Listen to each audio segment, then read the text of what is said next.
Shakespeare's comedy, A Midsummer Night's Dream, opens in the ancient Greek city of Athens. Theseus, Duke of Athens, has just defeated Hippolyta, Queen of the Amazonians, in battle, He's now getting ready to marry her. just as soon as the moon has fully waned. He sends Philostrate to encourage the people of Athens to start celebrating. Go, Philostrate, stir up the Athenian youth to merriments. Awake the pert and nimble spirit of mirth. He assures Hippolyta that the two of them can go from being enemies on the battlefield to being properly married. Hippolyta, I wooed thee with my sword, and won thy love doing thee injuries. But I will wed thee in another key, with pomp, with triumph, and with reveling. Just then, an Athenian nobleman, Aegeus, shows up with his daughter, Hermia, and two young men, Demetrius and Lysander. Aegeus has come to Theseus to complain that his daughter won't marry Demetrius, as he has ordered her to do, because she wants to marry Lysander instead. Aegeus accuses Lysander of tricking Hermia into loving him. With cunning hast thou filched my daughter's heart, turned her obedience, which is due to me, to stubborn harshness. And then, the father's complaint about his daughter's disobedience takes a dramatic turn. He tells Theseus that if Hermia doesn't agree to marry Demetrius, he wants her to be killed as punishment. And, my gracious Duke, be it so she will not hear before your grace consent to marry with Demetrius, I beg the ancient privilege of Athens. As she is mine, I may dispose of her, which shall be either to this gentleman or to her death. Theseus asks Hermia for her reply, What say you, Hermia? adding that her father should be as a god to her, and that Demetrius is a worthy gentleman. Before she answers, Hermia wants to know if she's really facing the possibility of death for her disobedience. I beseech your grace that I may know the worst that may befall me in this case, if I refuse to wed Demetrius. Theseus offers a second punishment if Hermia refuses to marry Demetrius, to become a nun for the rest of her life. Either to die the death or to abjure forever the society of men. Hermia says she'd much rather be a nun than marry Demetrius, but Theseus says she can have until the new moon, the day of the wedding between Theseus and Hippolyta, to think about her final answer. Lysander jumps in to say that he would be as good a match for Hermia as Demetrius is. I am, my lord, as well derived as he, as well possessed. My love is more than his, my fortunes every way as fairly ranked. Lysander also accuses Demetrius of courting another woman, Helena, and then dumping her when he fell in love with Hermia. He won her soul, and she, sweet lady, dotes, devoutly dotes in idolatry upon this spotted and inconstant man. Theseus says he's heard that too. I must confess that I have heard so much, and with Demetrius thought to have spoke thereof, but being overfull of self-affairs, my mind did lose it. Theseus asks Demetrius and Aegeus to follow him, and Hippolyta joins them, leaving Hermia and Lysander alone together. Things aren't looking good for these two, but Lysander tries to comfort Hermia with one of the famous lines from this play. The course of true love never did run smooth. And Hermia seems willing to accept their difficulties as just another part of true love. If then true lovers have been ever crossed, it stands as an edict in destiny. Then let us teach our trial patience, because it is a customary cross, as due to love as thoughts and dreams and sighs, wishes and tears. Then Lysander proposes a way out of Hermia's possible death sentence. He says they can run away from Athens and live with his aunt, who loves him like a son. There, gentle Hermia, may I marry thee, and to that place the sharp Athenian law cannot pursue us. They agree to meet in the forest the following night. Just then, Helena passes by. She asks Hermia how she can be more like her so that Demetrius will fall back in love with her. Oh, teach me how you look, and with what art you sway the motion of Demetrius's heart. Hermia and Lysander tell Helena about their plan to run away, which would leave Demetrius for Helena. Farewell, sweet playfellow. Pray thou for us, and good luck grant thee thy Demetrius. Even though Hermia is her friend, Helena decides to tell Demetrius about Hermia's plan to run away, in the hopes that he'll feel grateful to her. I will go tell him of fair Hermia's flight. Then to the wood will he tomorrow night pursue her, and for this intelligence, if I have thanks, it is a dear expense. In Act 1, Scene 2, we're introduced to a group of Athenian workers, also referred to as the rude mechanicals, which means they're workers who aren't as refined as the upper-class people we were getting to know in the previous scene. There's Peter Quince, the carpenter, Snug, the joiner, Nick Bottom, the weaver, Francis Flute, the bellows mender, Tom Snout, the tinker. and Robin Starveling, the tailor. They've all decided to practice a play in the hopes that they get selected for the entertainment at the wedding celebration for Theseus and Hippolyta. This meeting is to decide on the casting for a play called The Most Lamentable Comedy and Most Cruel Death of Pyramus and Thisbe, a play about two lovers who die a tragic death. Although Bottom tries to get himself cast for most of the parts, Quince insists that he only play Pyramus. Flute will play Thisbe, Starveling will play Thisbe's mother, Snout will play Pyramus's father, Quince will play Thisbe's father, and Snug will play a lion. Quince hands out the scripts and tells everybody the rehearsal plan. Learn your parts by tomorrow night, and meet me in the palace wood a mile without the town, by moonlight. There will we rehearse, for if we meet in the city we shall be dogged with company, and our devices known.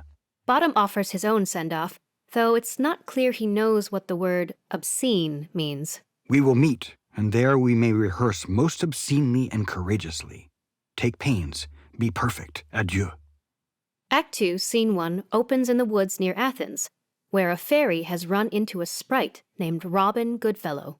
The fairy tells Robin that she works for Titania, the fairy queen, and that it's her job to put dewdrops in the flowers. I must go seek some dewdrops here, and hang a pearl in every cowslip's ear. She adds that the fairy queen will soon arrive with all of her elves. Robin, who is also known as Puck, says that Oberon, the fairy king, will be there soon, which is a problem. The queen and king have been fighting over an Indian boy. The queen has the boy as one of her attendants, but the king wants the boy to be one of his attendants. And jealous Oberon would have the child knight of his train to trace the forests wild.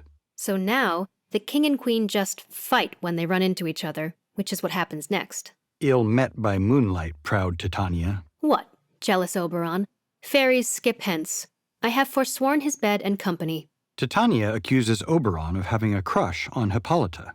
And Oberon accuses Titania of having a crush on Theseus. Titania reminds Oberon that Athens has been suffering from all sorts of natural disasters, with fog and wind and rain ruining crops and pastures. And all because the two of them are fighting. And this same progeny of evils comes from our debate, from our dissension. We are their parents and original. Oberon points out that Titania could bring it all to an end by giving him the boy. Do you amend it then? It lies in you. Why should Titania cross her Oberon? I do but beg a little changeling boy to be my henchman. Titania explains that the boy's mother was very devoted to Titania, and when she died giving birth to the boy, Titania vowed to take care of him. But she, being mortal, of that boy did die, and for her sake do I rear up her boy, and for her sake I will not part with him. When Oberon continues to ask for the boy, Titania leaves in order to avoid an actual fight with Oberon. Fairies, away. We shall chide downright if I longer stay. As soon as she's gone, Oberon says he plans to get a little revenge. Thou shalt not from this grove till I torment thee for this injury. He then reminds Puck about a time when Oberon was sitting on a cliff by the sea when he heard a mermaid singing on a dolphin's back. The song was so beautiful that it calmed the rough sea, and stars shot across the sky. That same day, he saw Cupid take aim at a priestess, but the beams of moonlight protected her, and Cupid's arrow missed. But Oberon watched as the arrow hit a little white flower, turning it partly purple from the wound. Touched with Cupid's arrow, the juice from the flower can make a person fall in love. The juice of it on sleeping eyelids laid will make or man or woman madly dote upon the next live creature that it sees. He orders Puck to fetch it for him. I'll put a girdle round about the earth in 40 minutes. Then Oberon tells the audience how he plans to use the flower on Titania as a way to get the boy from her. Having once this juice, I'll watch Titania when she is asleep and drop the liquor of it in her eyes. The next thing then she waking looks upon, be it on lion, bear, or wolf, or bull, on meddling monkey, or on busy ape, she shall pursue it with the soul of love. And ere I take this charm from off her sight, as I can take it with another herb, I'll make her render up her page to me. Just then, Demetrius and Helena arrive in that part of the wood, so Oberon makes himself invisible so that he can listen to their conversation. Helena must have told Demetrius about Lysander and Hermia's plan to run away, but now that he's looking for them, he just wants Helena to go away. I love thee not, therefore pursue me not. Where is Lysander and fair Hermia? Helena tells him he should just tolerate her as you would tolerate a dog that follows you around. What worser place can I beg in your love, and yet a place of high respect with me, than to be used as you use your dog? Tempt not too much the hatred of my spirit, for I am sick when I do look on thee. And I am sick when I look not on you. They go back and forth like this a bit until Demetrius gives her a stern warning and leaves her behind. Let me go, or if thou follow me, do not believe but I shall do thee mischief in the wood. But Helena still thinks it's better to be near him, even if she has to suffer for it. I'll follow thee and make a heaven of hell to die upon the hand I love so well. Oberon reappears and announces that he plans to help Helena. Fare thee well, nymph. Ere he do leave this grove, thou shalt fly him, and he shall seek thy love. Just then, Puck reappears with some of the flowers. Oberon asks for one and reminds us of his plan to put the love potion in Titania's eyes while she's sleeping. And with the juice of this, I'll streak her eyes and make her full of hateful fantasies. Then he tells Puck to find the Athenian couple he just saw and to put some of the love potion in the Athenian man's eyes so that he falls in love with the woman. Take thou some of it, and seek through this grove. A sweet Athenian lady is in love with a disdainful youth. Anoint his eyes, but do it when the next thing he espies may be the lady. Then Oberon and Puck go their separate ways. Act 2, Scene 2 opens with Titania asking her fairies to help her fall asleep. Sing me now asleep, then to your offices and let me rest. The fairies sing her a lullaby. And then they go off to do their fairy work, with one left to watch over her. Oberon appears with the flower, and the fairy watching over Titania apparently doesn't see him. When thou wakest, it is thy dear. Wake when some vile thing is near. Somewhere nearby, Lysander and Hermia are also looking to get some sleep. Fair love, you faint with wandering in the wood, and to speak truth, I have forgot our way. Will rest us, Hermia, if you think it good, and tarry for the comfort of the day. Be it so, Lysander. Find you out a bed, for I upon this bank will rest my head. When Lysander lies down next to Hermia, she tries to get him to be a gentleman and sleep farther away. For my sake, my dear, lie further off yet, do not lie so near. Lysander tries to convince her that, since they're promised to each other, there's nothing wrong with sleeping near her. Two bosoms interchained with an oath, so then 2 bosoms and a single troth. Then by your side no bedroom me deny, for lying so, Hermia, I do not lie. But Hermia's not having it. Lysander riddles very prettily. She tells him again to move further away. Such separation, as may well be said, becomes a virtuous bachelor and a maid. So far be distant. And good night, sweet friend. Thy love ne'er alter, till thy sweet life end. Lysander moves away, a bit, and they both fall fast asleep. Just then, Puck appears, looking for the Athenian couple that Oberon had seen. Through the forest have I gone, but Athenian found I none, on whose eyes I might approve this flower's force in stirring love. Night and silence. Then he notices the sleeping couple. Who's here? This is he my master said despised the Athenian maid, and here the maiden, sleeping sound on the dank and dirty ground. Pretty soul, she durst not lie near this lack-love, this kill-courtesy. Churl, upon thy eyes, I throw all the power this charm doth owe. When thou wakest, let love forbid sleep his seat on thy eyelid. So, awake when I am gone, for I must now to Oberon. Demetrius and Helena appear nearby. Demetrius tries to get Helena to stop following him. I charge thee hence, and do not haunt me thus. Oh, wilt thou, darkling, leave me? Do not so. Stay on thy peril, I alone will go. Left alone, Helena wishes again that she were more like Hermia. Happy is Hermia, wheresoe'er she lies, for she hath blessed and attractive eyes. And then she notices Lysander on the ground. But who is here? Lysander on the ground? Lysander, if you live, good sir, awake. Lysander wakes up and falls instantly in love with Helena. And run through fire I will for thy sweet sake. He also seems to think that Demetrius is now his rival in competing for Helena's love. Where is Demetrius? Oh, how fit a word is that vile name to perish on my sword. Helena thinks Lysander wants to kill Demetrius because of Hermia. What though he love your Hermia? Yet Hermia still loves you. Then be content. Lysander tells Helena that he loves her now. Content with Hermia? No, I do repent the tedious minutes I with her have spent. Not Hermia, but Helena I love. Who will not change a raven for a dove? Helena thinks Lysander is making fun of her. Wherefore was I to this keen mockery born? When at your hands did I deserve this scorn? Helena decides to leave. But fare you well. Oh, that a lady of one man refused should of another therefore be abused. Lysander decides to follow her, but not before making it clear that he can't stand Hermia now. She sees not Hermia. Hermia, sleep thou there, and never mayst thou come Lysander near. Of all be hated, but the most of me, and all my powers address your love and might to honor Helen and to be her knight. Just then, Hermia wakes up from a bad dream. Help me, Lysander, help me. Do thy best to pluck this crawling serpent from my breast. She thinks Lysander is still nearby. Lysander, look how I do quake with fear. Methought a serpent ate my heart away, and you sat smiling at his cruel prey. Then she notices he's gone. Lysander, what, removed? And she decides to go and look for him, even if the woods are dangerous. Then I well perceive you are not nigh.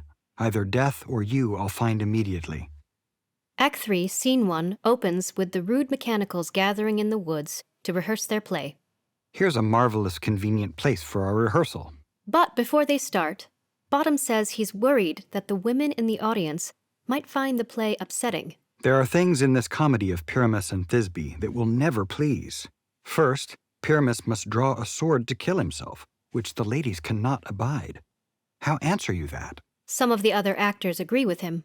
I believe we must leave the killing out when all is done. Turns out, Bottom has already thought of a solution to the problem. Write me a prologue, and let the prologue seem to say we will do no harm with our swords, and that Pyramus is not killed indeed, and for the more better assurance, tell them that I, Pyramus, am not Pyramus, but Bottom the Weaver. This will put them out of fear. But Snout, too, is worried that the audience won't understand what's real and what isn't. Will not the ladies be afeard of the lion? Bottom agrees and proposes that the actor can make it clear that he's just playing a lion. Let him name his name, and tell them plainly he is Snug the Joiner. Quince is worried about more practical problems, like how to represent moonlight, since the story takes place at night. Snug wonders if the moon itself will be shining the night of the performance. Doth the moon shine that night we play our play? Bottom suggests they check an almanac for information about the moon. While Quince looks it up, Puck appears, but he's invisible to the rest of them. Yes, it doth shine that night. But Quince thinks somebody should carry a lantern to represent the moon, just in case. Quince is worried about something else, too. Then there is another thing. We must have a wall in the great chamber, for Pyramus and Thisbe, says the story, did talk through the chink of a wall. Bottom suggests that one of them play the wall in the story. Some man or other must present wall, and let him hold his fingers thus, and through that cranny shall Pyramus and Thisbe whisper. Quince tells them to get in position for rehearsal, telling Bottom to hide in the bushes after his first lines. Pyramus, you begin. When you have spoken your speech, enter into that break. Puck lets us know that he plans to stick around. What hempen homespuns have we swaggering here so near the cradle of the fairy queen? What, a play toward? I'll be an auditor, an actor too, perhaps, if I see cause. Then the rehearsal gets underway. Thisbe, the flowers of odious savors sweet. Odious? Odorous? Odors, savors sweet. So hath thy breath, my dearest Thisbe dear. But hark, a voice. Stay thou but here a while, and by I will to thee appear. Bottom exits behind the bushes, as Quince told him to do. Seeing Bottom go into the bushes seems to give Puck an idea. A stranger Pyramus than e'er played here. And he follows Bottom into the bushes.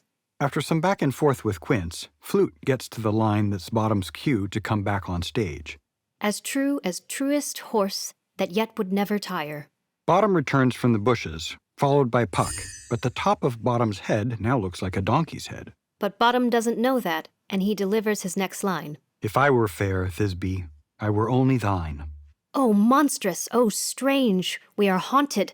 Pray, masters, fly, masters, help! Frightened by Bottom's transformation, everybody scatters, including Bottom, who doesn't understand what's going on. Delighted by the chaos he has created, Puck plans to continue frightening them as they run through the forest. I'll follow you. I'll lead you about around, through bog, through bush, through brake, through briar. Sometime a horse I'll be, sometime a hound, a hog, a headless bear, sometime a fire. Bottom returns and wonders if his friends are just trying to scare him. Why do they run away? This is a knavery of them to make me afeard. Snout circles back to check on Bottom. O Bottom, thou art changed. What do I see on thee? What do you see? You see an ass head of your own, do you? Then Quince returns too. Bless thee, Bottom, bless thee. Thou art translated. Bottom still thinks they're just trying to play a joke on him. I see their knavery. This is to make an ass of me, to fright me if they could. But I will not stir from this place, do what they can. I will walk up and down here, and I will sing, that they shall hear I am not afraid. The ouzel cock so black of hue, with orange tawny bill. The singing wakes Titania. And she falls instantly in love because of the potion Oberon put on her eyes. What angel wakes me from my flowery bed? Thy fair virtue's force perforce doth move me on the first view to say, to swear, I love thee. But Bottom doesn't believe it. Methinks, mistress, you should have little reason for that. And yet, to say the truth, reason and love keep little company together nowadays. Thou art as wise as thou art beautiful. Not so neither. But if I had wit enough to get out of this wood, I have enough to serve mine own turn. Bottom is ready to leave, but Titania makes it clear that she's not going to let him. Out of this wood do not desire to go. Thou shalt remain here, whether thou wilt or no. She summons her fairies, Peas blossom, cobweb, mote, and mustard seed. and they introduce themselves to Bottom. Titania tells the fairies to bring her new crush to her bower, where they will attend to his needs, and they all leave. Act 3, Scene 2 opens with Oberon wondering if Titania has woken up and fallen madly in love with some strange creature, and Puck shows up to give him the good news. My mistress with a monster is in love. He explains how he'd found the Athenian workers rehearsing their play in the woods, and how he transformed the actor playing Pyramus by giving him an ass's head, frightening the others and scattering them through the woods, leaving the Pyramus character standing there by himself. When in that moment, so it came to pass, Titania waked, and straightway loved an ass. The report from Puck makes Oberon pretty happy. This falls out better than I could devise. And so he asks Puck about the other plan of getting the Athenian man to fall in love with the Athenian woman. Puck reports that he put love juice in the eyes of the Athenian man so that he would see the woman when he woke up. Just then, Demetrius and Hermia enter that part of the woods, though they can't see Oberon and Puck. Stand close. This is the same Athenian. Puck realizes he may have made a mistake. This is the woman, but not this the man. Demetrius was already in love with Hermia, and now he seems to have finally found her in the woods and is pleading for her to love him back. Oh, why rebuke you him that loves you so? But Hermia is trying to find her boyfriend, Lysander, and starts to wonder if Demetrius has killed him. It cannot be but thou hast murdered him. So should a murderer look, so dead, so grim. She runs away from Demetrius to continue her search for Lysander. Demetrius is exhausted and decides to give up the chase for now and get some rest. There is no following her in this fierce vein. Here, therefore, for a while I will remain. Oberon scolds Puck for his mistake. What hast thou done? Thou hast mistaken quite, and laid the love juice on some true love's sight. He tells Puck to go find Helena, while Oberon puts love juice in the eyes of Demetrius. About the wood go swifter than the wind, and Helena of Athens look thou find. By some illusion see thou bring her here. I'll charm his eyes against she do appear. Flower of this purple dye, hit with Cupid's archery, sink an apple of his eye. When his love he doth espy, let her shine as gloriously as the Venus of the sky. Then Puck returns with the news that he's found Helena and Lysander and has brought them here. Captain of our fairy band, Helena is here at hand, and the youth mistook by me, pleading for a lover's fee. Shall we their fond pageant see? He then says one of the play's most famous lines. Lord, what fools these mortals be. Oberon suggests they hide so that the sleeping Demetrius will see Helena when he wakes up. Lysander is trying to convince Helena that he loves her, but Helena has trouble believing it, since he was just in love with Hermia. Your vows to her and me put in 2 scales will even weigh, and both as light as tails. I had no judgment when to her I swore. Nor none, in my mind, now you give her o'er. Demetrius loves her, and he loves not you. As if to prove Lysander wrong, Demetrius suddenly appears to profess his love for Helena. O Helen, goddess, nymph, perfect, divine, to what, my love, shall I compare thine eyne? Helena can't believe it. She's convinced they're now both making fun of her. O spite! O hell! I see you all are bent to set against me for your merriment. Can you not hate me, as I know you do, but you must join in souls to mock me too? Lysander and Demetrius each tell the other to go back to Hermia. You are unkind, Demetrius, be not so. For you love Hermia. This you know I know. And here, with all goodwill, with all my heart, in Hermia's love I yield you up my part. Lysander, keep thy Hermia, I will none. If e'er I loved her, all that love is gone. Then Hermia shows up, and she wants to know why Lysander deserted her. But why unkindly didst thou leave me so? And Lysander responds with the cruel truth. Why should he stay, whom love doth press to go? What love could press Lysander from my side? Lysander's love, that would not let him bide. Fair Helena, who more engilds the night than all yon fiery O's and eyes of light. The relationships among these 4 are quite a mess, and it takes them a while to work through things. First, Helena thinks that Hermia must be in on a joke the other 3 are playing on her. Lo, she is one of this confederacy. Now I perceive they have conjoined all 3 to fashion this false sport in spite of me. She can't believe Hermia would throw out their friendship for the sake of these 2 guys. And will you rend our ancient love asunder to join with men in scorning your poor friend? But Hermia seems as surprised as Helena by all of this. I am amazed at your passionate words. I scorn you not. It seems that you scorn me. When Helena has had enough of arguing with Hermia, she decides to leave. But fare ye well. 'Tis partly my own fault, which death or absence soon shall remedy. Lysander and Demetrius try to get her to stay. Helen, I love thee. By my life I do. I swear by that which I will lose for thee to prove him false that says I love thee not. I say I love thee more than he can do. The 2 seem ready to fight to the death. If thou say so, withdraw and prove it too. Quick, come. Hermia tries to get Lysander to snap out of it. Lysander, whereto tends all this? But Lysander gets more and more blunt with her. Be certain, nothing truer, 'tis no jest that I do hate thee and love Helena. Then Hermia starts to blame Helena. What, have you come by night and stolen my love's heart from him? And then Hermia and Helena start to fight, with Helena making fun of Hermia's height. What, will you tear impatient answers from my gentle tongue? Fie, fie, you counterfeit, you puppet, you! Puppet, why so? Aye, that way goes the game. Now I perceive that she hath made compare between our statures. How low am I, thou painted maypole? Speak, how low am I? I am not yet so low but that my nails can reach unto thine eyes. When Lysander tries to defend Helena from Hermia, Demetrius challenges him again, and the 2 go off to fight in the woods. Now follow, if thou darest, to try whose right, of thine or mine, is most in Helena. Follow?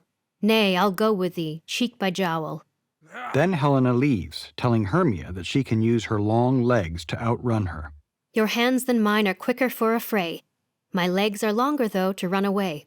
I'm amazed, and know not what to say. Now Oberon has seen just how much Puck screwed up. This is thy negligence. Still thou mistakest, or else committ'st thy knaveries wilfully. Puck defends himself, but isn't shy to say how much he's enjoying the confusion. Did not you tell me I should know the man by the Athenian garment he had on? And so far blameless proves my enterprise, that I have anointed an Athenian's eyes. And so far am I glad it so did sort, as this their jangling I esteem a sport. Oberon wants to solve the problem immediately. He tells Puck to cast a thick fog on the woods to keep the guys from killing each other. And lead these testy rivals so astray, as one come not within another's way. He wants Puck to use his ability to imitate voices to run them in circles until they collapse. Like to Lysander sometime frame thy tongue, then stir Demetrius up with bitter wrong. Once they've fallen asleep, Puck can put the antidote in Lysander's eyes.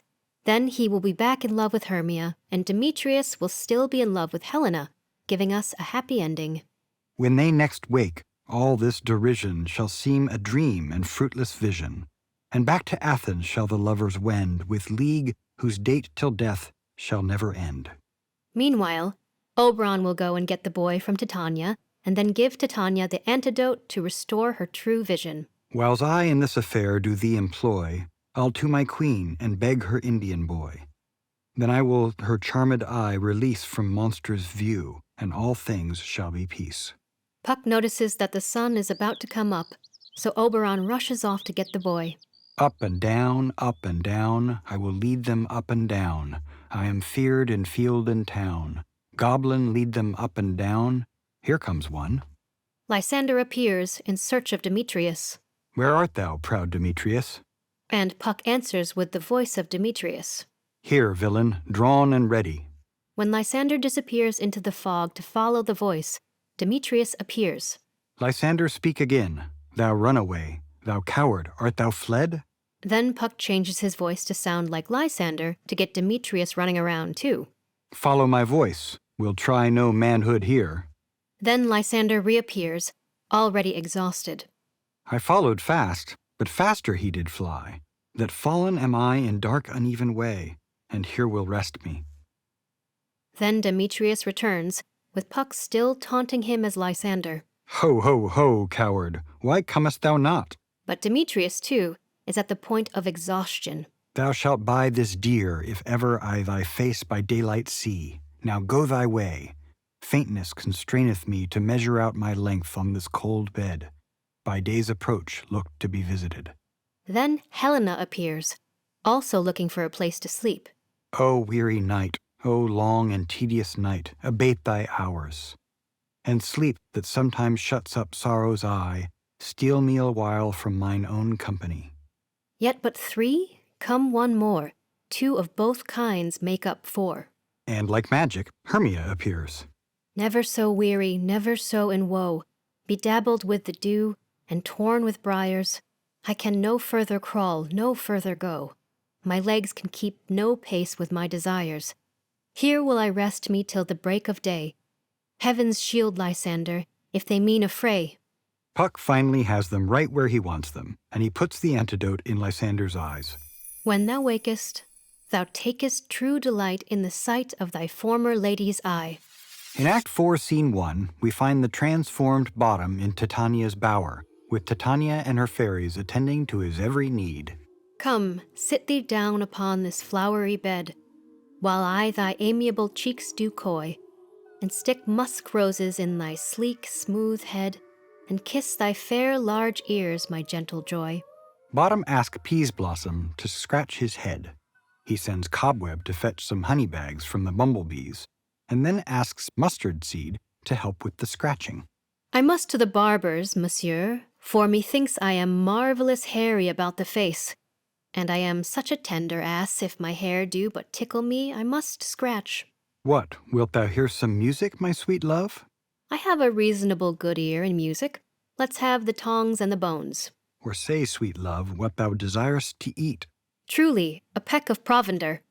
I could munch your good dry oats. Methinks I have a great desire to a bottle of hay. Good hay, sweet hay, hath no fellow.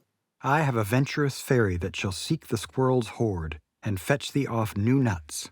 I had rather have a handful or 2 of dried peas. But I pray you, let none of your people stir me.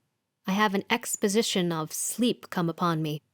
Sleep thou, and I will wind thee in my arms. Fairies, begone, and be always away. So doth the woodbine, the sweet honeysuckle gently entwist.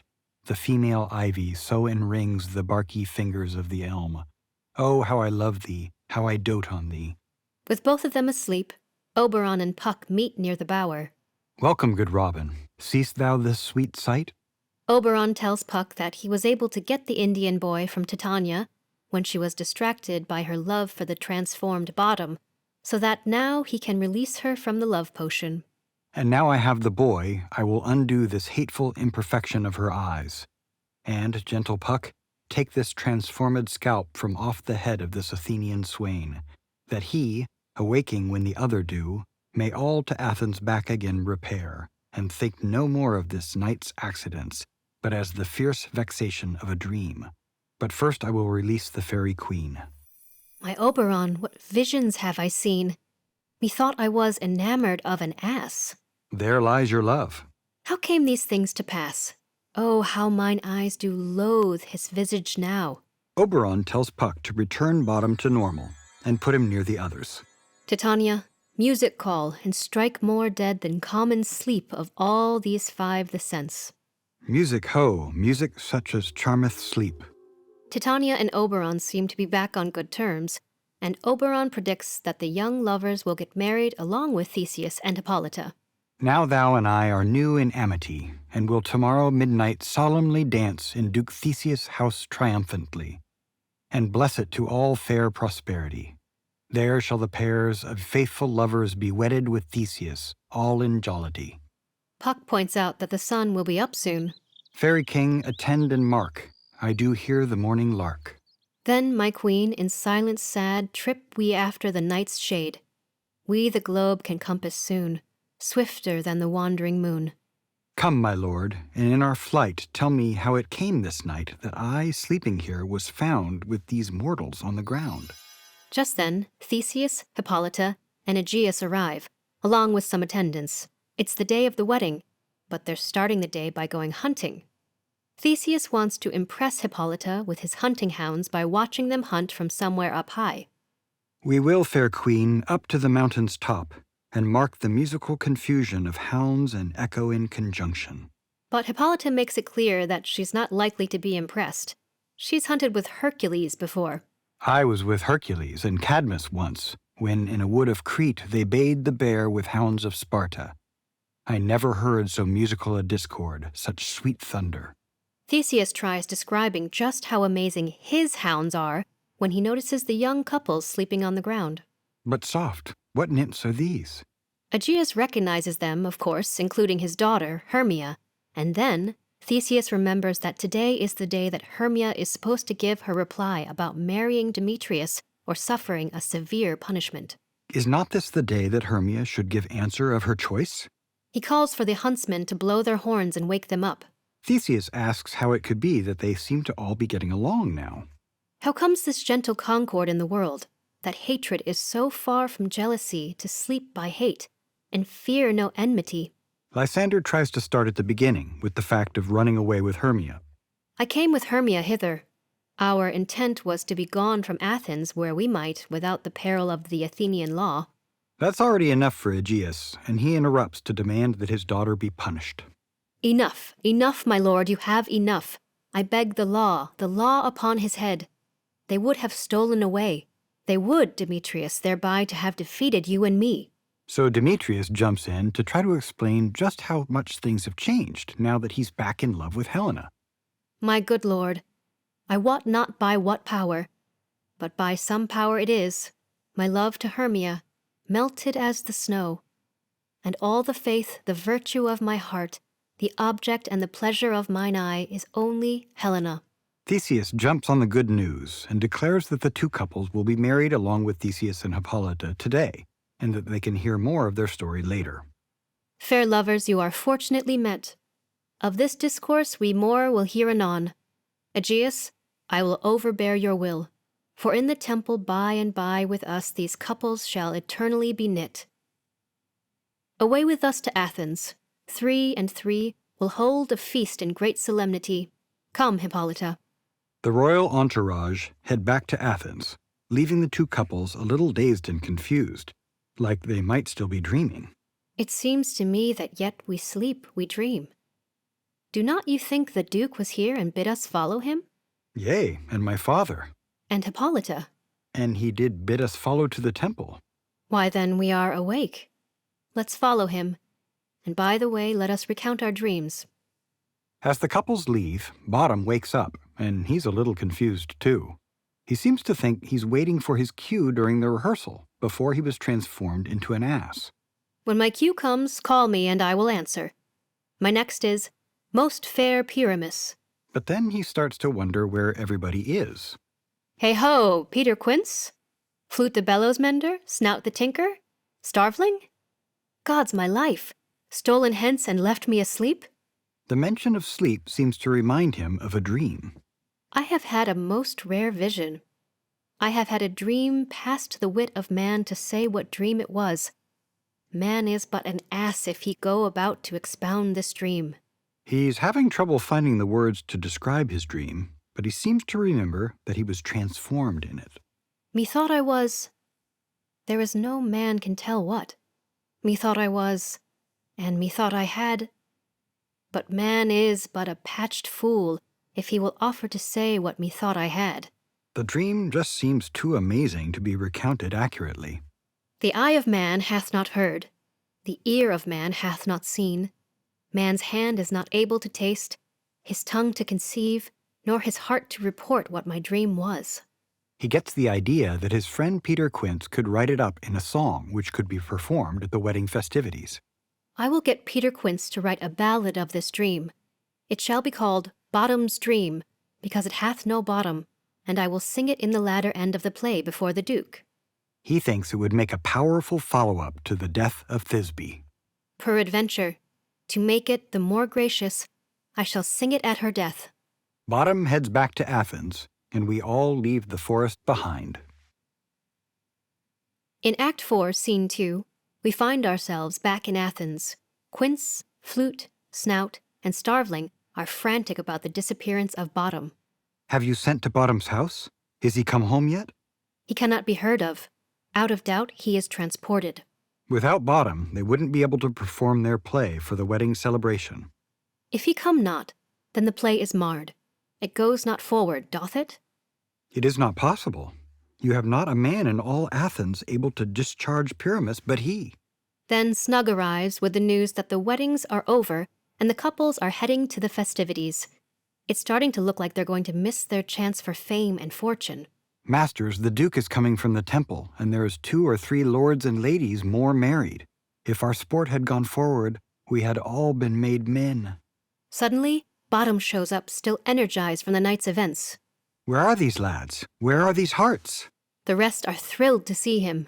Bottom, oh most courageous day, oh most happy hour. Bottom would love to tell them about what happened when he went missing. Masters, I am to discourse wonders. But he has more important news to report. Their play has been selected for the wedding festivities. Get your apparel together, good strings to your beards, new ribbons to your pumps. Meet presently at the palace. Every man look o'er his part, for the short and the long is, our play is preferred. And, most dear actors, eat no onions nor garlic, for we are to utter sweet breath, and I do not doubt but to hear them say it is a sweet comedy. No more words. Away, go, away. Act 5, Scene 1, the final scene of the play, marks the celebration of the 3 marriages. Hippolyta and Theseus arrive with Philostrate and other attendants. Hippolyta is still wondering about the stories the young couples have been telling about their night in the woods. 'Tis strange, my Theseus, that these lovers speak of. But Theseus thinks they must have dreamed it all up. More strange than true. I never may believe these antique fables, nor these fairy toys. Lovers and madmen have such seething brains, such shaping fantasies, that apprehend more than cool reason ever comprehends. Theseus thinks crazy people, lovers, and poets all have overactive imaginations. The lunatic, the lover, and the poet are of imagination all compact. Then the 2 newly married couples arrive. Here come the lovers, full of joy and mirth.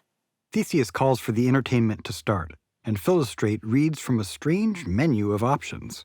The battle with the centaurs, to be sung by an Athenian eunuch to the harp. But Theseus says he's already told that story to Hippolyta. Will none of that. That have I told, my love, in glory of my kinsman Hercules. After a few more strange ones, Philostrate finally gets to the play that the Athenian workers were rehearsing in the woods.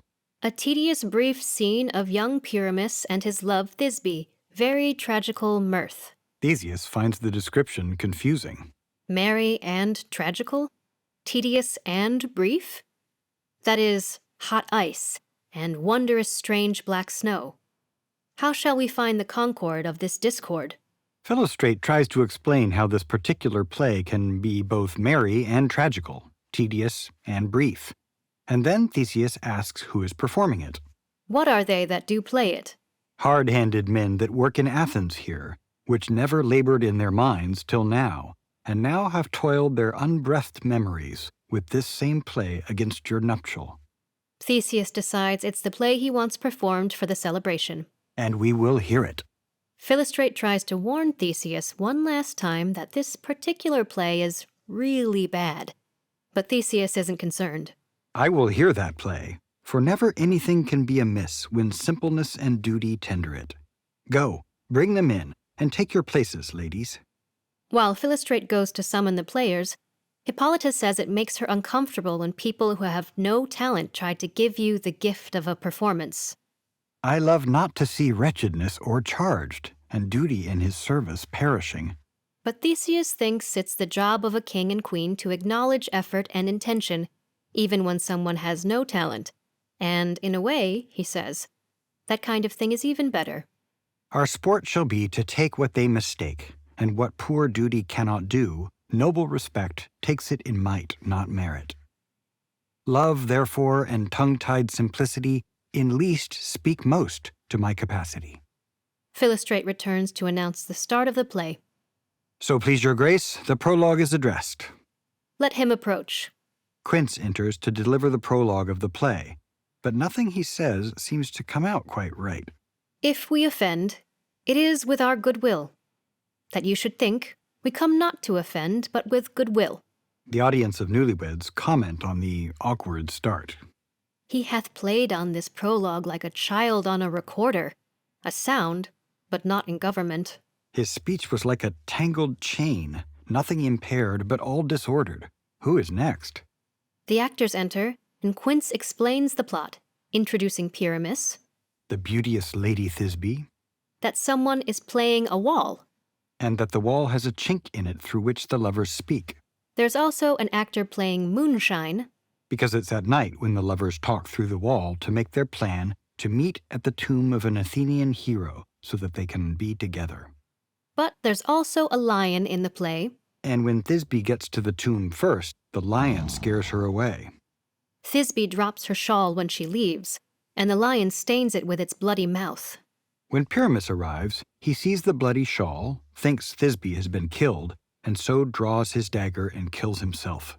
Having explained the story, the play gets underway, but not before the married couples start making fun of the actors, something they will do throughout the performance.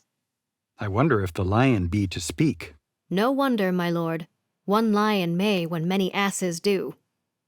The actors then perform the play, just as it was described by Quince. Snout gets things going by introducing himself as the wall the lovers will speak through. In this same interlude it doth befall that I, one Snout by name, present a wall. Pyramus arrives, worried that Thisbe won't make it. But she does, and they make a plan through the chink in the wall to meet at the tomb. Wilt thou at Ninny's tomb meet me straightway? Tide life, tide death, I come without delay. The newlyweds are not too impressed so far. This is the silliest stuff that ever I heard. Here come two noble beasts in, a man and a lion. The lion and the moon take the stage, and Snug is quick to explain that he's really just an actor playing a lion. Know that I, as Snug the joiner, am a lion. And Starveling explains that he is playing moonshine. All that I have to say is to tell you that the lantern is the moon. I, the man in the moon, this thorn bush, my thorn bush, and this dog, my dog. Why, all these should be in the lantern, for all these are in the moon. But silence, here comes Thisbe. Thisbe arrives, and as promised, is scared away by the lion's roar, dropping her shawl. Well roared, lion. Well run, Thisbe. Well shown, moon. Truly, the moon shines with a good grace. The lion bites the shawl with its bloody mouth and leaves. Then, a hopeful Pyramus arrives, Sweet moon, I thank thee for thy sunny beams.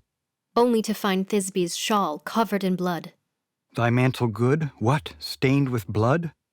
Approach, ye furies fell. O fates, come, come, cut thread and thrum, Quail, crush, conclude, and quell. Beshrew my heart, but I pity the man. Thinking his lover is dead, Pyramus decides to kill himself. Out sword, and wound the pap of Pyramus, I that left pap, where heart doth hop. Thus die I, thus, thus, thus. Now am I dead, now am I fled. My soul is in the sky. Tongue, lose thy light. Moon, take thy flight. Now die, die, die, die, die. How chance moonshine is gone before Thisbe comes back and finds her lover. She will find him by starlight. Here she comes, and her passion ends the play. Thisbe returns, only to find Pyramus dead. Asleep, my love? What, dead, my dove? So she decides to kill herself too. Tongue, not a word. Come, trusty sword. Come, blade, my breast imbrue. And farewell, friends. Thus Thisbe ends. Adieu, adieu, adieu. Moonshine and Lion are left to bury the dead. Aye, and Wall, too. Bottom can't help himself and corrects Theseus. No, I assure you, the wall is down that parted their fathers. And then he asks what they'd like to see next. Will it please you to see the epilogue, or to hear a burgomask dance between two of our company? But the audience has seen more than enough of their acting. No epilogue, I pray you, for your play needs no excuse. But come, your burgomask. The entertainment over, Theseus calls an end to the festivities. There will be more days of celebration ahead. Lovers, to bed. 'Tis almost fairy time. A fortnight hold we this solemnity in nightly revels and new jollity. Just as everyone has left, Puck enters the hall with his broom. He explains that spirits have started their nightly wandering. Now it is the time of night that the graves, all gaping wide, every one lets forth his sprite in the churchway paths to glide. And that it's the job of fairies to protect the house. Not a mouse shall disturb this hallowed house. I am sent with broom before to sweep the dust behind the door. Then Oberon and Titania enter the hall with their fairies, commanding them to sing and dance in order to bless the place. Through the house give glimmering light. By the dead and drowsy fire, every elf and fairy sprite hop as light as bird from briar. And this ditty after me sing, and dance it trippingly. First rehearse your song by rote, to each word a warbling note. Hand in hand with fairy grace will we sing and bless this place. Having blessed the hall, Oberon gives the command to scatter through the palace to bless the married couples and their future families. Now until the break of day through this house each fairy stray, and the owner of it, blessed, ever shall in safety rest. Trip away, make no stay, meet me all by break of day. Left alone, Robin Goodfellow gets the final words, saying that he hopes we've enjoyed the show. If we shadows have offended, think but this, and all is mended, that you have but slumbered here, while these visions did appear, and this weak and idle theme, no more yielding but a dream. He ends by asking for applause. Give me your hands if we be friends, and Robin shall restore amends. And so ends William Shakespeare's A Midsummer Night's Dream.